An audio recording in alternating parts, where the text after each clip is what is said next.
You bring a lot of different life skills to it, and you have this a bit more of a sense of urgency, because I did not have time to waste. I was there to learn very quickly so I could get started very quickly. Yeah. I knew I wanted to work for myself, so... Yeah. Hi there, I'm Matt Stahl, and welcome to the Super Prime Property Show, where we discuss the world of super prime real estate by talking with leading designers, architects, developers, and agents.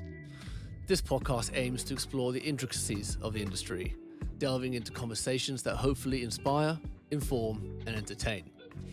Before we get started, please could I ask a favor? If you're not already, could you hit the subscribe button and give us a follow? You can find us on Instagram at Super Prime Property Show. Thank you. Today on the show, we have Kat from Kat Dahl Interiors. Her design studio, established in 2019, has gone from a standing start to now delivering super prime projects. She'll take us on a journey from her first project just 5 years ago to her current breakthrough into the super prime market with schemes in Belgravia and Mayfair in London. And we'll check in with her on all the challenges and triumphs that she faced along the way. Starting and running a design business is far from easy, especially a service business. As a founder of a small business, you need to wear a lot of hats. You need to solve daily challenges, you need to win new projects, you need to deliver existing ones, and you need to creatively lead your team. On top of that, being a mother to 2 young boys adds another tricky layer to the mix. Kat's here with us today to provide aspiring designers with a first-hand look into the story of Kat Dahl Interiors. Kat, welcome to the show. Hello. How are you? Very good, thanks. How are you? I'm good. Before we get started, I should point out that we share the same surname. Yep. It's not because we're married. Definitely not. Nope, you're my sister. Yes. Welcome Thank to you. the show. Thank you. I'm so honoured to be here. You've had some amazing guests, so I'm thrilled. Let's just start with, if you could just tell us a bit about your studio, just a little bit, so we listening know who you are. Yeah, of course. So we're quite young in that we've only been around for about 4 or 5 years, and there's 4 of us, team of 4, and we specialise in luxury residential design. We focus on interiors that it's a kind of creation of old and new with a little bit of a playful spirit. Brilliant. Yeah. We're going to get a lot more into that, because today we're really going to look at your journey from starting 4 or 5 years ago to where you are now, getting into the super prime space. Mm-hmm. And I think so many aspiring designers around the world want to maybe emulate that, or to hear how you've managed to do it. Mm-hmm. So let's go all the way back to the start. Okay. And I guess it relates to inspiration and stuff, and maybe discuss a childhood in Asia. Yep, that's right. As you know, we have Danish and Norwegian parents, and we were brought up in Singapore and Malaysia. And I just think that's interesting to note, because I definitely think that's had a lot of influence into what we do now. That kind of mix of having that Danish Nordic sort of tradition, and the way that our parents sort of applied it at home and had everything sort of very intelligent design in terms of everything had its place, but then we had all those lovely sort of moments, inspiring family moments, like hygge moments. But then yet again, because we're in that Asian, in Singapore, Malaysia, we were obviously reflecting that in the things we had in our home. So that mix has always been really important. But yeah, so we grew up in Singapore, Malaysia, and then when we were 14, we moved to England. But even like going back, because that was back in the 80s, and we were in Singapore and onto the 90s, and even like now things have moved on so much. The hotel like Raffles is so worldly, and there's now one in London. Yeah. But back then, the design that was in all these different hotels that you saw was very, very different to what it is now, and so that reflected in the homes and everything. I think, and you can see like in your design that really is deep rooted in what you guys deliver. Absolutely. I mean, even in terms of the materials, I loved rattan furniture, which we had a lot of in Singapore, Malaysia. That was just the norm. And I think even I had a Barbie house, which was rattan. And I remember at the time being disappointed, because I wanted it to be the real Barbie house. But now when I think about that amazing, beautiful wicker Barbie house, like I'd love to have that in my clients' homes now. And now rattan is a big material that's being used a lot over here. Especially like indoor plants and fans, yes. The big ferns and stuff like that, which was just everywhere. Yeah, you're seeing all of that come in, the weaving and the baskets, and it's really nice because it's tactile and it's natural. Yeah. So then after we came to the UK in the mid-90s, the travelling didn't stop for you. bit later on, because then you went on to become a model. I did. Yep, yep, hilariously. So about Why is it hilarious? I don't know. I just never thought I was shocked myself that I was picked for that. I didn't think that was the right thing for me. But yeah, no. So I started when I was 15, which is young now that I think about it, and particularly now having kids. But yeah, so I started when I was 15, and I was fortunate enough to travel a lot with it. They didn't know quite where to place me. I was sort of a fashion model, and then I also did a lot of commercial things. So in the fashion, I went to Milan, New York, Paris, but then with the commercial aspects, I went to South Africa, Greece, But you lived in all those Rome. places, and Yeah, you I were there for lived. months. Oh yeah, yeah, yeah. Months on I did end. modeling. I was working all the way up till I was 28. And it was amazing. And as I said, the experience of traveling the world, working with all different types of people, all different types of cultures, surviving, working on your own. I had to basically pick myself up every day and find my way around these random cities. And this is all before mobile phones, by the way. So I Yeah, had my trusty especially little smartphones. yeah, so I had my trusty little A to Z. That's when I was in London. But when I was in Milan or New York, you would always try to find somewhere where you could print off a map, and then you would live in that map and try to remember it as you walked around town. So it was a real. I definitely think I acquired a lot of skills now looking back in terms of robustness and adaptability and Maybe street smarts. street smarts and Yeah. how to handle all different types of people. Because I would go into environments where I would have to literally work and adapt to different types of personalities. But the great thing about it, also looking back, is that I loved the exposure to the arts side of it, the fashion side of it. I loved the fabrics. I loved the materials. I never myself was drawn to the actual fashion industry in the terms of applying it to clothing. I was more into the idea of the sort of arts aspect of it. Yeah, so it was an incredible thing to do. And towards my late 20s, I started to become more envious of the people designing it. I remember working, I think I was at French Connection working just while they were designing the clothes around us. And I was just envious of the women standing there making all these decisions. And I just felt like, I'm done. I'm done. Yeah, that part played a role. Yeah. Your life, and you should also mention as well that you like to go wherever there was some sort of natural disaster or disaster coming that Yes. way. I know. I don't know why. When I look back, it is so crazy I mean, you've how been many in things. building fires. You've been Yes. 9/11. Yes, I An know. earthquake in Chile. That's right. Yep, that was really scary. Yep, the fire in New York was really scary. Our building went on fire. We were on the 35th floor and had to make a very swift, scary exit. Yeah, for some reason, I don't know why. I've been in a lot of scary situations, but as I said, all things that build you up and make you robust You- or a bit more panicky. You've been scared shitless, so Yes. now you're Yeah. well, good. So okay, fine. And I before I interrupted you, then you Yeah. were just about to say how you got into, or you realised that design is something that you wanted to pursue. Yeah, it's funny when you think of that. There's no one like defining moment, but I think it was being in New York because I think I was living in Williamsburg. This is again back in, let me think, from 2005 or something onwards, and there was all these amazing, as you said, the hospitality design was really becoming something. I was hugely into Roman and Williams. They're sort of my icons, I would say, and they had the most incredible approach to materiality and similar a little bit to Soho Home in that was just starting out with the way they were changing interiors. Because I think when I was younger, particularly in England when we were 13, 14, if I ever heard the word interior design, I thought, oh, Laura Ashley, florals or pillows or Drapes. drapes and softly things. Whereas these guys were doing, amazing concrete and fabulous, timber applications, and also using vintage pieces and soulful pieces and leather, and they were doing the most incredible spaces. So I was really into that when I was in New York, and you could see it coming through to the restaurants. The restaurants started to change and start to become more of a destination rather than just somewhere you would go and eat. So when I came back, I think I was really inspired by that. The lighting was incredible there, the metalwork. They made interior design cool, didn't they? Very cool. Yeah, very cool. And also I think more accessible. It didn't feel like it had to be uber luxury. It felt like it could be something that you could bring home. So I remember I came back and I bought an apartment, and when I did my bathroom, I was like, I want to do Tadlacked. And no one had really used Tadlacked in England. The builder had a nightmare trying to learn how to do it. But I loved the idea of having this seamless kind of concrete look and polished plaster look. So yeah, that's where I think it this started. But also when I think about it now, we were talking with our mum the other day, and I realized that I actually used to change my room around all the time when I was a kid, and that was one of my favorite things. Like we had this shelving unit from IKEA, and I remember I put it on this side of the room and then this side of the room, and just to see how it felt and what I got from it. Um, so I think it was always somewhere in there. I just didn't know that was really Yeah. a profession. Yeah.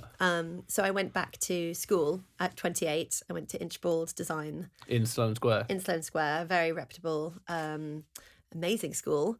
And I remember going in on the open day they had, and I was petrified because that open day, all the students were showing off their drawings and their projects, and there were these highly intense technical drawings and 3D visuals and all this stuff. I was like, 'cause I was a bit of a technical dinosaur, let's be honest. I was 28, I wasn't coming out of university all ready. Yeah. You hadn't come off a CAD course or anything. No, not at all. So I was, it was right back into deep waters in that the course was amazing. And they did say to us, if you're married or if you're got a partner, just forget them for the next year because you will literally be doing this. And that is true. I was working till 4 a.m. most nights because you were learning the software at the same time as learning the principles of design. So you would be learning the CAD software of how to design a bathroom whilst learning the plumbing aspects and what scheme you wanted to perform. So it was very intense, but really good for someone who was, again, a career changer. Yeah. And there were a few people like that on the course, so we definitely stuck together. We had this kind of...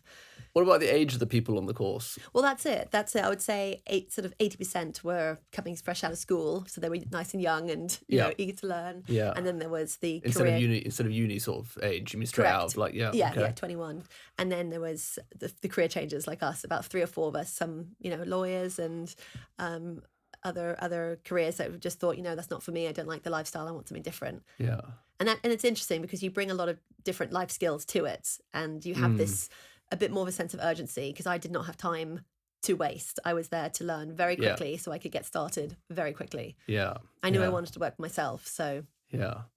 It's interesting you say as well because there's such a, I think one thing that people really overlook in the interior design world is that it's so not just about design. Is that you have to understand all the practicalities and the realities. Absolutely. You need to understand how a bathroom works. Absolutely. I think no young designer starting out realizes that they need to understand that. They need to understand, waste pipes and all kinds of aspects that, and if you can't deliver that, you're going to be a nightmare to work with. Yeah. Because you'll be suggesting stuff that can't be done, is, overly expensive. Absolutely. I think there's the word interior designer, there's just such an enormous sort of scale for it, because of course you can just have some people who work maybe in just soft furnishings and they'll just deliver maybe a cushion package. But we do sort of architectural interior design. So we look at the space, we look at how does the ceiling connect, like the geometry, the feeling of the entire room, the materials, and then of course how does it work with the M&E, the plumbing, the joinery. Full service. Full service. We call full service from the point where it's it's interior architecture all the way through to the FF&E, right at the end, choosing, so like you say, the cushions. Highly technical and a lot of regulations you have to keep on board with, as well as keeping up to date with all the new building regs and also new products coming out. And it's a lot bigger maybe than I think a lot of people realize. And there's such a big umbrella. Like you're looking at sockets, you're looking at curtain poles, you're looking at just everything to do with the house you're involved with pretty much. And then, so you graduated then from Inchbald. Yes. In 2016. 2016. Yeah. And what then? How'd you get started? So then I jumped into, as they recommend, jump into as many real life situations as possible. Interning. Yeah, exactly. So I worked for about 3 or 4 different studios, which was brilliant because I had left thinking I wanted to get into hospitality because I was so influenced by the restaurants and the hotels. And however, I was just getting married and I did know I wanted to have a family. And I have to say, my experience of the hospitality sort of sector in terms of the big firms that I interned at, they are 7 till midnight type of hours. It's really, you have to be there, the first one in, last one out. Which wasn't necessarily something I really wanted to do. I did want to take on board a lifestyle that worked, a working lifestyle. Or you could control. That I could control. So I actually started to turn my towards residential. I worked for a company for about a year, which was such a fantastic. Interning or working? No, working. Yeah. I worked for a company for a year in Soho, which was a brilliant experience because they were up and coming themselves. There were only 3 of us, and we when I joined, I think we had about 12 projects. And they were doing Soho House. Were they working on? Not Soho House. No, we were doing offices in Clerkenwell, but like making offices more homey. This was also the beginning of offices not becoming so corporate and becoming a little bit more, bringing a living room vibe into a sort of, that was a technology, a techno company. Tech company, not a techno company. See, dinosaur. Yeah. So we worked on that, and then we worked on a lot of high-end residential clients, and I really did enjoy that, and I was surprised how much I enjoyed that, because I think I thought the brief would be so much more fun when you were doing hospitality, because you could just do anything. However, it's actually not the case, because there is so many regulations in terms of course, the products you use, the FR ratings and all that. Whereas I did actually really enjoy taking the client briefs from the clients and figuring out what's their problems, what's the solutions. So I decided I like that more. Because also it's worth pointing out, because when you finished it, when you graduated, and you're not straight out of A levels, and you're like 19, 20, 21. Yeah. You can't really intern for very long. You need to make a living. Exactly. You got to pay rent. You got to do whatever. So exactly. But you don't need to do interns, because it is possible to go and work as a junior in a lot of these big design, or not say big, but interior design companies where you learn from the ground up. Yeah. But there's so many important lessons in that, like you say, taking the client brief. Yeah, absolutely. There's no other way. I mean, I had no ins into the industry. I came out of my studies, and then I just had to learn. I had to learn all of it. As you said, the best way to learn it is to get involved. So this company, I focused, on one company, I focused a lot on the sort of 3D visuals and rendering. On one company, I focused a lot on client handling. On one, I focused a lot more on the drawing package. And you learn so much, and you don't know what you don't know, obviously. So once you've made a mistake, you've learned not to do that again. Yeah. And I think that is the beauty. I know a lot of people don't want to make mistakes, but of course you don't want to make costly mistakes. However, all these things have taught me so much that we will never make again. Yeah. You learn through doing. Yeah, that's for sure. Definitely. Oh, definitely. Okay. So talking about learning, then let's talk about your firsts, or the firsts that got you going.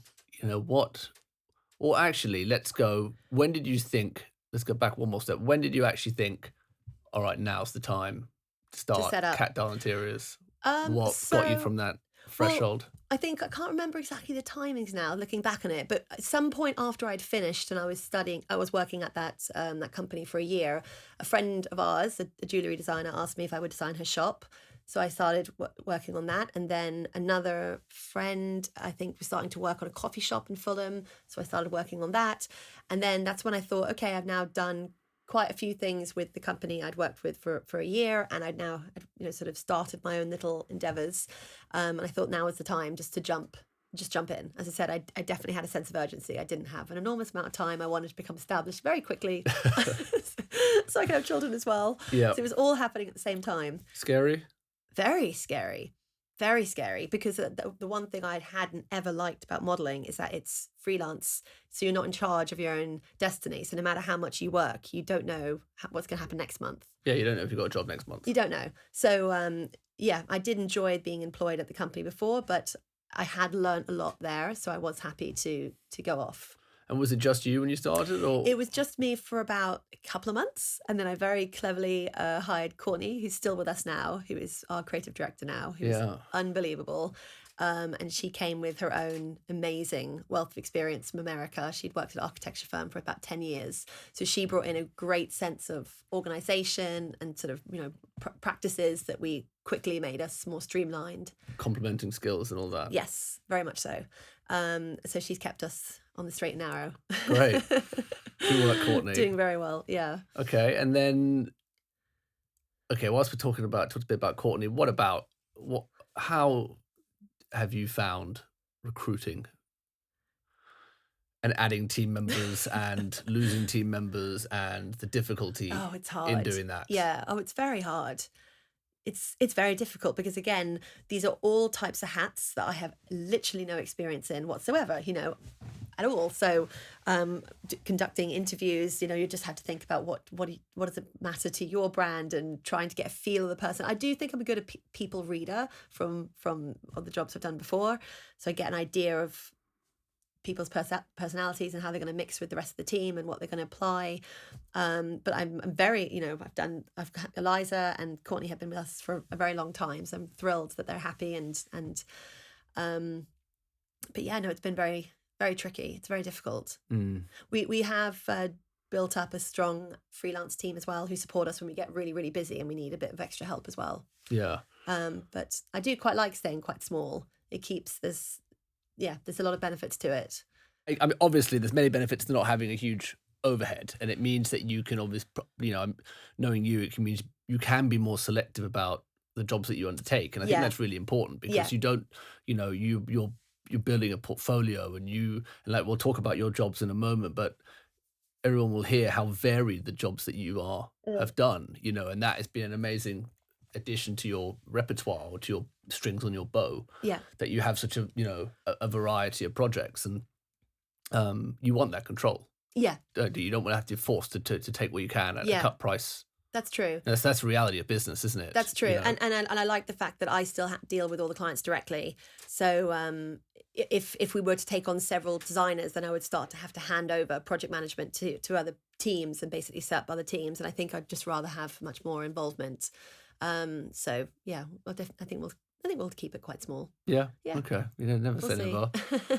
When did you learn about PAYE? Oh my gosh. Well, when I started hiring staff, obviously. Yeah. But accounting and bookkeeping, again, something I'd never done before. And here I was managing all of our books and receipts and all sorts of things. And that was, again, a huge learning curve. But I would say for anyone starting up, definitely the right thing to do so that you know what you're doing before you then go and find somebody to help you. So we now have someone involved. But learn it yourself fantastic. first. Absolutely. Yeah. Yeah. I mean, it's so. And then the minute you can, hand that over to someone who's clearly expertise, because that's something you don't want. I think a big mistake a lot of people do is that they just hand it over straight away and they find someone and they don't really understand what's being done. Correct. And that's when it all starts to unravel Exactly. a bit. Exactly. And nowadays as well, like YouTube is amazing. If I don't know how to do something, that's the best way to do it. Yes. But some of these things might be bigger, longer conversations about how's the best way to manage this and this and this with money and all that. But absolutely. So that, definitely hire and outsource to experts when you can. Okay. All right. So let's get back to the design. Yeah. What is it that makes Cat Doll Interiors different? I think two things. I think we take a really in-depth client brief. So we really approach when we meet a client, trying to get to know who they are, what's their problems, what makes them tick, where have they traveled, trying to get a really good sense of who they are before we just dive in and create schemes for them. So it's really highly personalized.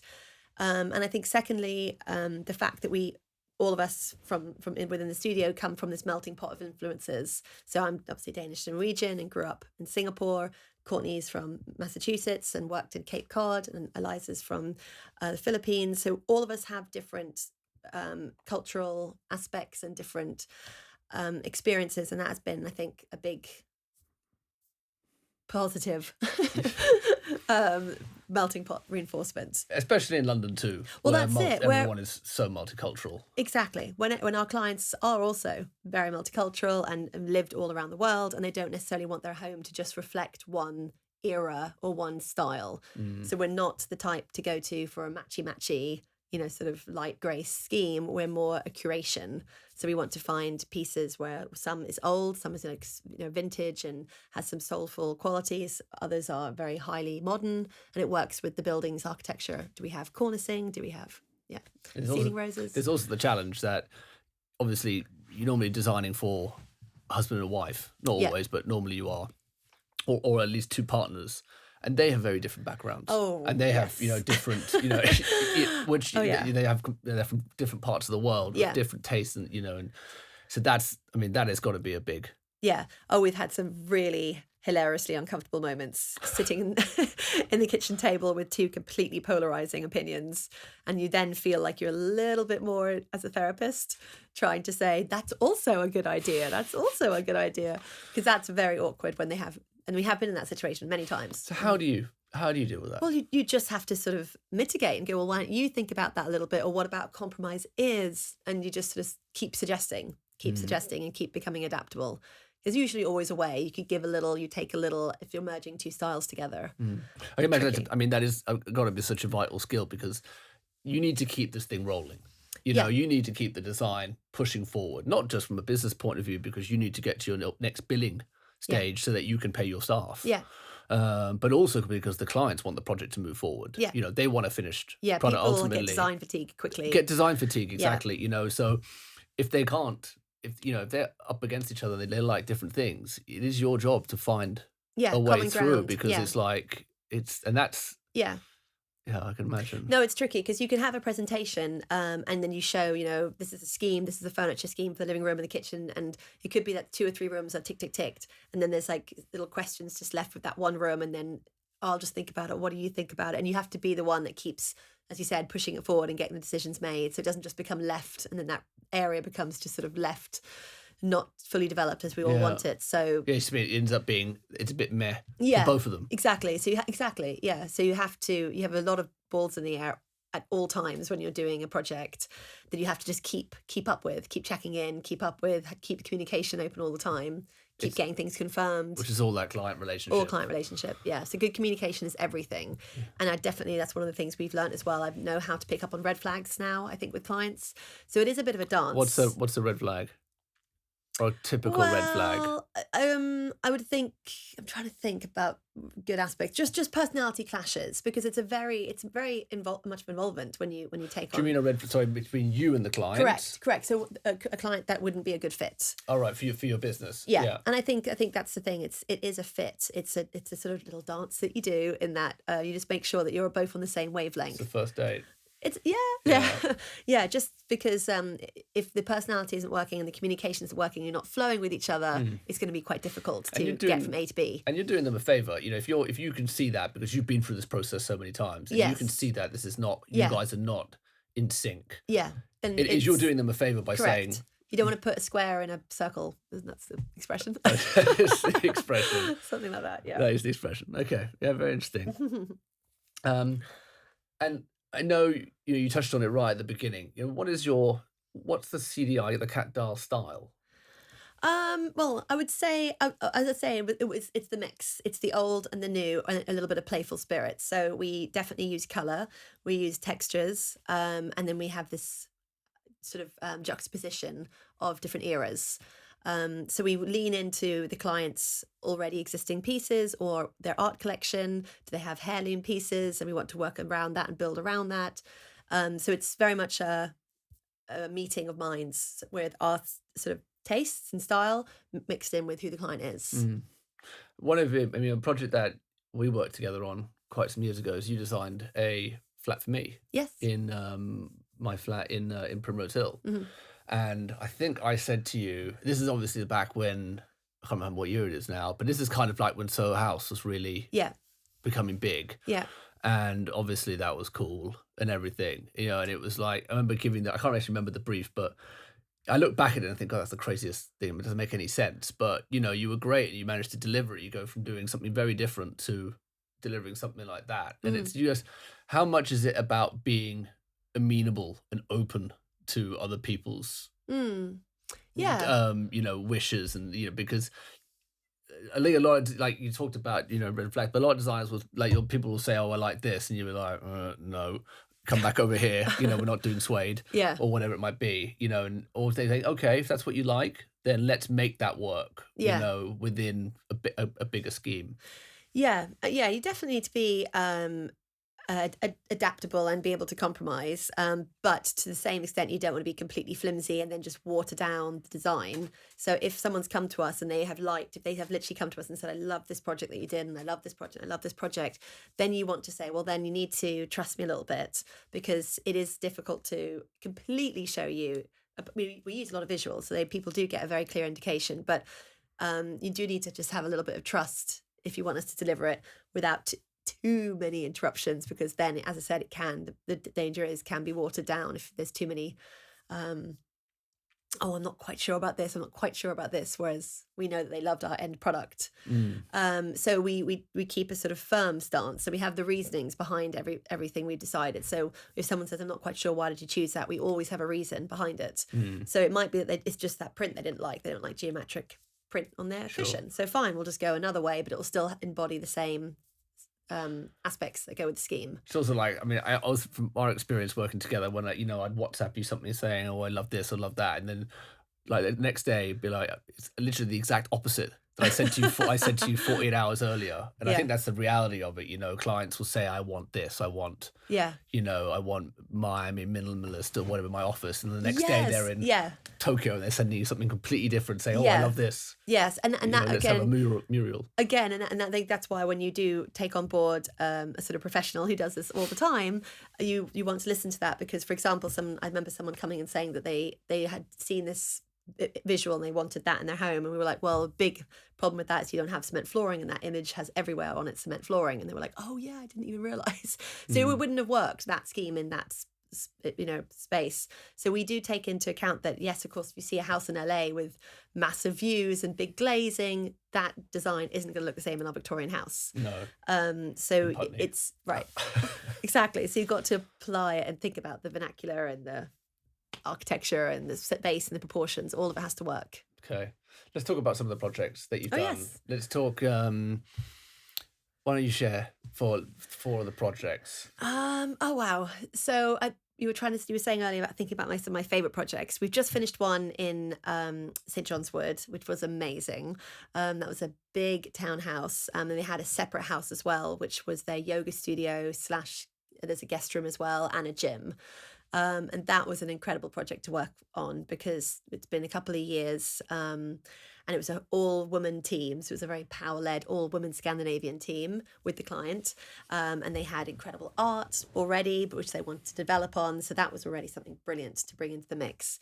They had 4 children, which is brilliant because I love designing kids' rooms. It's so fun to really go there for all the upholstery and just little touches and full new kitchen, completely changed the architecture.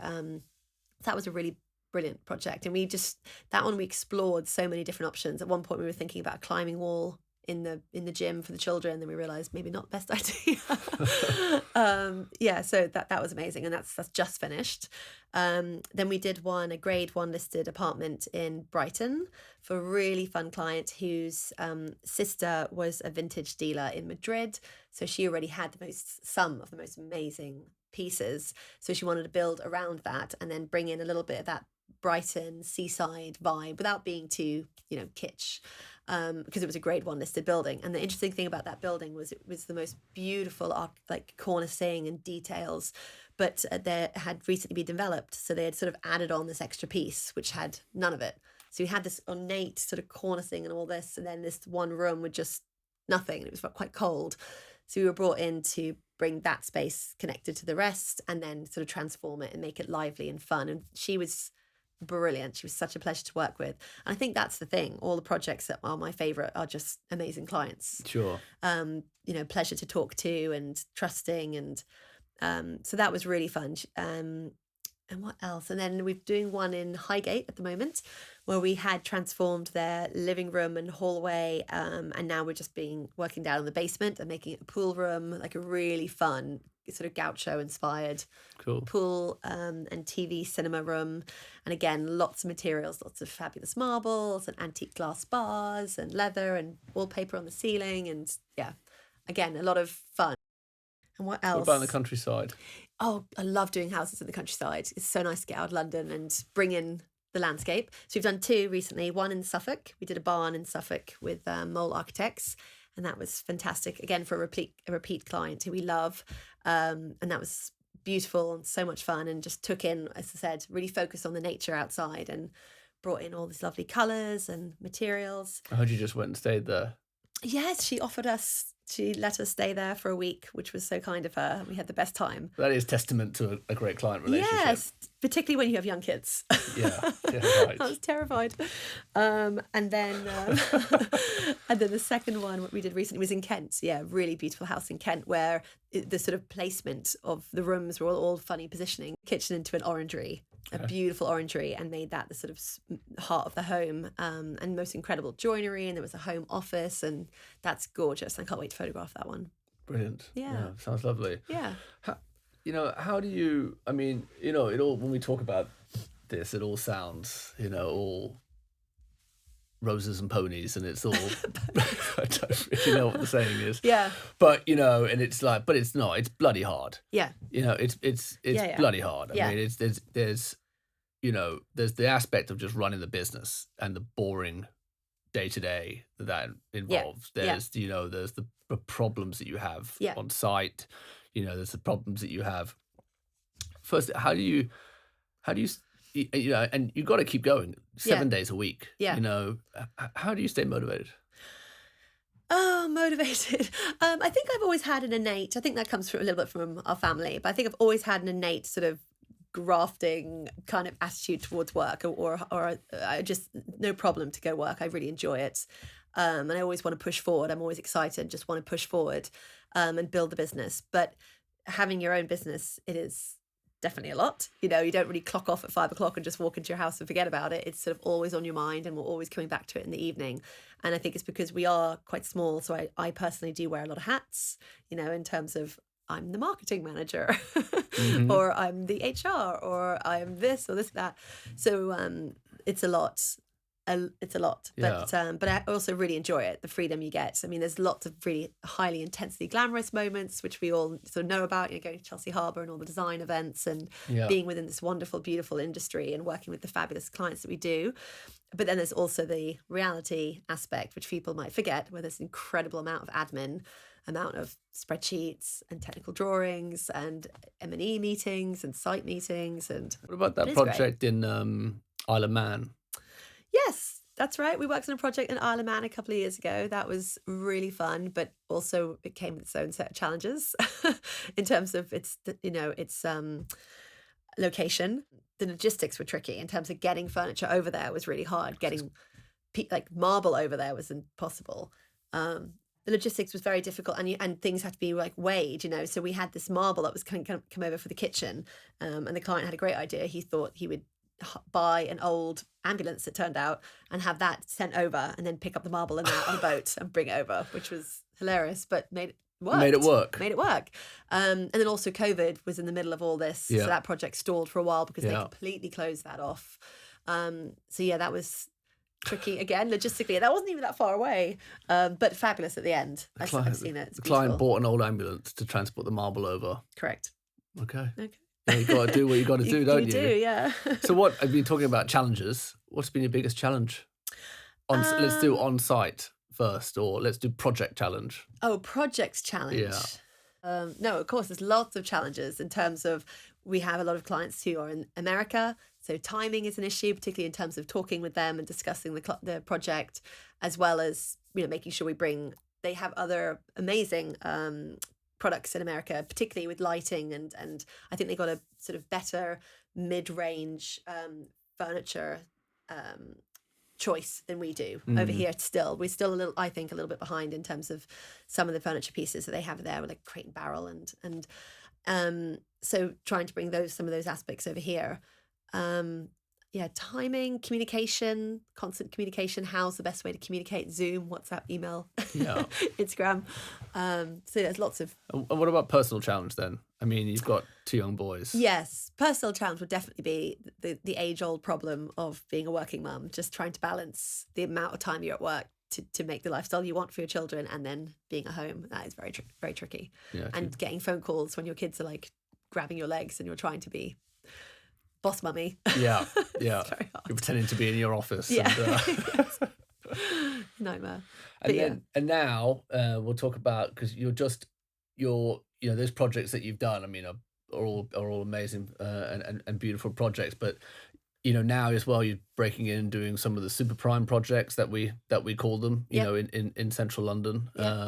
When we've got a duplex in Belgravia. Yep. And a Muse House in Mayfair. Yep. And they're progressing well. Mm-hmm. Yeah, definitely. Very soon to be finished. The one in Mayfair to be finished in a couple of weeks, and that's been an amazing project. Complete utter refurbishment, new wardrobes, joinery, kitchen, everything. Yeah. So I can't wait for that to be finished and come together. And that's been, I mean, you talked about the challenge of that one because it's a US based client. And yeah, the way you've worked on that one is that you've ran, the project essentially ran with design and construction running concurrently. Yeah.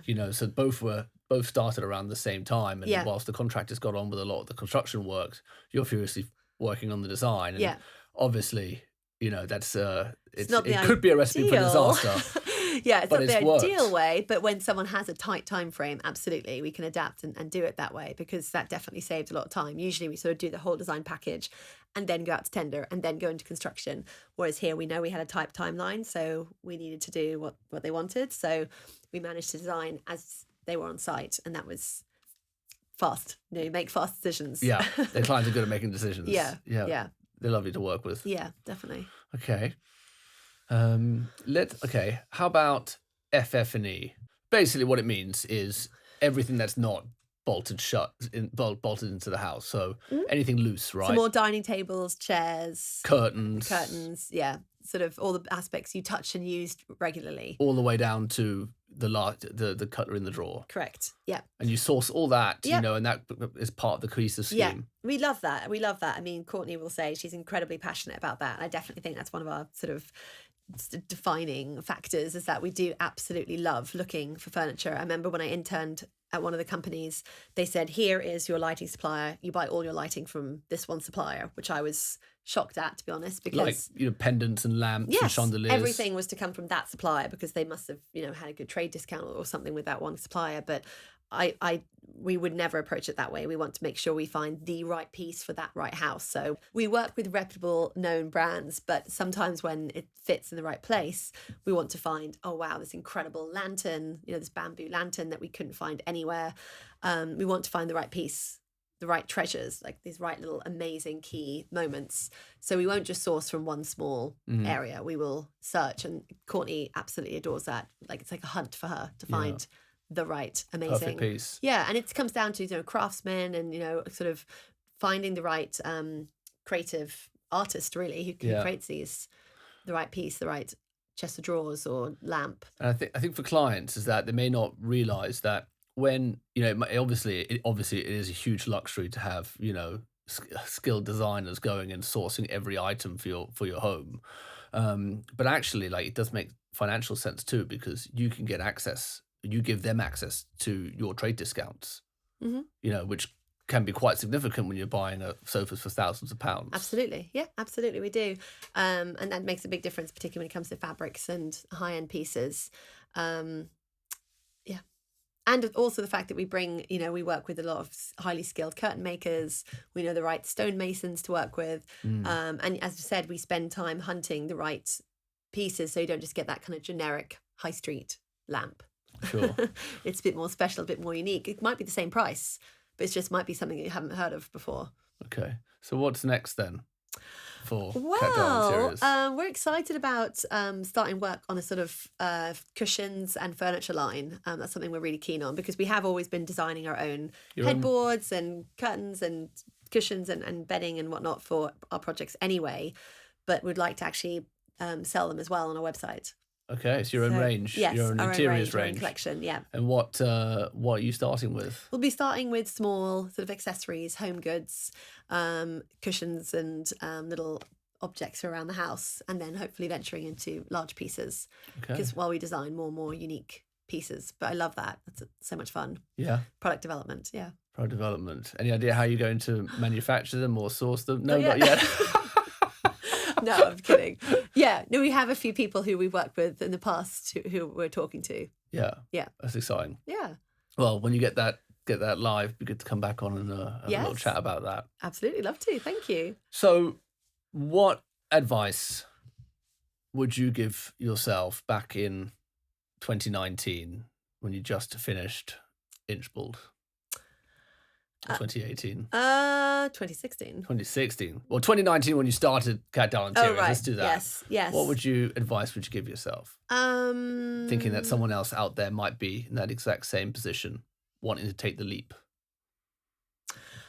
Oh my gosh, so many things. I would say to be strong with your own identity and sort of feel like you know your own voice and not to worry about trying to emulate or be someone else just because what they've done has become a success story. You can learn the way they've done it, but focus on your own sort of attributes and stay true to yourself, really, basically, and know your voice and know your niche as well. So you're not trying to be a jack of all trades.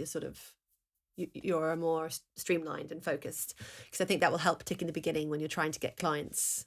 Even though it seems against, going out to the wider market, you'll have more strength if you're within your own little niche. Mm-hmm. Yeah, rather than trying to appeal to everybody. Correct. You want to have some form of niche that you're... Yeah, exactly. And I think that was the only thing I struggled with maybe in the beginning, because I'd come from this aspect of thinking hospitality or residential, so I could do lots of different things, whereas actually I know I should just focus with sort of taste and style that I appreciate. Because I remember there was one client who I met, I think around that time, who said she had a house next to Harrods, and she said, I just want it to look really expensive. And I remember going, I don't know what you mean by that. Like, tell me more. Like, what do you feel like? What's color? And I mean, she had nothing up on her walls, and that I knew we didn't agree, and I knew that wasn't right for me. I couldn't just come in and make your house look bougie. Like that wasn't what I wanted to do. I wanted to come in it with more soul and more connection and more emotion. So as I said, you learn from those mistakes, or you learn from those moments. And then I guess, what about for someone who needs to win their first job? Are there websites? Are there good ways to win your first job? Things like House and... there are lots of ways out there to get in front of new clients. Lots of ways. I would think having a social media presence nowadays is the best way to do it. Probably to get your sort of vision out there and to attract the right follower. And if you don't have a real portfolio that you've completed yourself, is it about just having images that are reflect your own? Yeah, I mean, when we hired our staff, a lot of it, they didn't come necessarily with projects that they had completely finished, because some were quite young from university. So they would have their projects they worked on from school. So anything that shows your kind of taste and your abilities. To get up there and showcase and just get into it. Just do as much as you can. Just get started. Yeah. And what about from business perspective?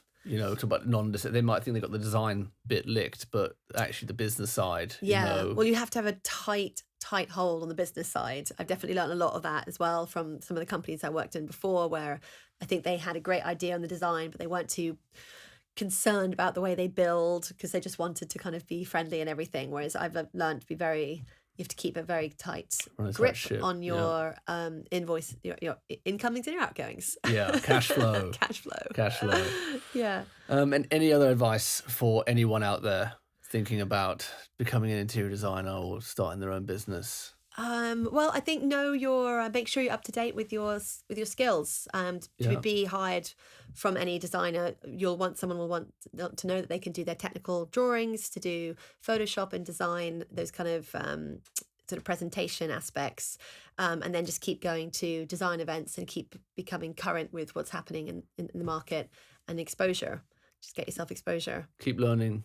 Get exposure. Yeah, because it's so evolving so quickly. So you need to be up to date with the current aspect. We're part of the BIID, which they have a sort of a program where you log your hours. So you have to have a certain amount of hours where you're constantly working on your self-development. So whether that is learning new aspects of lighting design or new materials that's been brought out on the market, you have to sort of register this. And I think that's a really good way, for example, to monitor that you're keeping up to date and not just staying in your little lane. Sure. What's the BID? The British Institute of Interior Design. Okay. Yeah. Brilliant body to be a part of. Okay. Kat, thank you very much. Thank you for coming on. And if someone wants to find you, where do they find you? Yes. Not physically, but... Well, always welcome. But we're on Instagram, so Cat Doll Interiors, and then our website, catdollinteriors.com. Come check us out. Yeah. Okay. All great. right. Kat, thank you. Thank you. Cheers. This show is brought to you in partnership with the Better Home Company. The Better Home Company provides exceptional construction and aftercare for luxury projects across the UK and EU.